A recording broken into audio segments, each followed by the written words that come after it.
ભાવનગરમાં કરી મેઘરાજાએ જમાવટ, રસ્તાઓ બન્યા તળાવો. ગઈકાલે ભાવનગરમાં બપોર બાદ વરસાદ શરૂ થતાં જોતજોતામાં રસ્તાઓ પર પાણી વહેવા લાગ્યા હતા અને ખેડૂતો સહિત નાગરિકો ખુશ જોવા મળ્યા હતા. ભાવનગરના નીચાણવાળા વિસ્તારોમાં પાણી ભરાતા રસ્તાઓ તળાવો બનવા પામ્યા હતા, જેમાં નાના બાળકોએ નાહવાની મોજ માણી હતી. સાથે જ વાહનો બંધ પડી જતા વાહન ચાલકો પરેશાન જોવા મળ્યા હતા અને વાહનોને ધક્કા મારી લઈ જવાની ફરજ પડી હતી.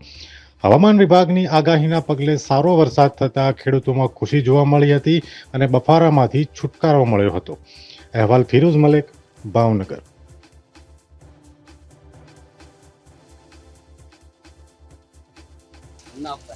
મુનફભાઈ, કઈ જગ્યા રહો ને શું આજે વરસાદની આગાહી ચાલુ થઈ ગઈ છે, કેવું લાગે છે તમને વરસાદ? અને હાલમાં અત્યારે વરસાદની સખત જરૂર છે, ગરમી બહુ પડે છે અને વાવણી થઈ ગઈ છે. જો વરસાદ ન પડે તો વાવણી પડી જાય અને હાલમાં પબ્લિકને બહુ ગરમી થાય છે. ગરમી થતા હિસાબે રોગચાળો ફેલાય છે. જો વરસાદ આવે ને તો રોગચાળો થતો બંધ થઈ જાય, ઝાડા ઉલટી છે એવું બધું ન થાય. ખેડૂતોનું શું કેવું છે? ખેડૂતોનું એવું છે કે ખેડૂતો જો વાવણી કરી હોય ને એમાં ન પડે, આ વરસાદ ન આવે તો ખેડૂતો બધી વાવણી બળી જાય અને હાલમાં આપણે સખત વરસાદની જરૂર છે.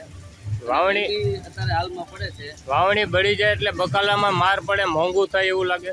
બકાલું જો અત્યારે રીંગણા મોંઘા, બટેટા મોંઘા, ટમેટા મોંઘા, તમામ વસ્તુ મોંઘી છે. અત્યારે તેલથી માંડીને સબ્જી સુધી તમામ વસ્તુ મોંઘી છે. વરસાદ આવે તો સારું કહેવાય. વરસાદ આવે તો સસ્તું બધું થાય, ઘઉં સસ્તા થાય, બકાલું સસ્તું થાય, તેલનો ભાવ ઘટે.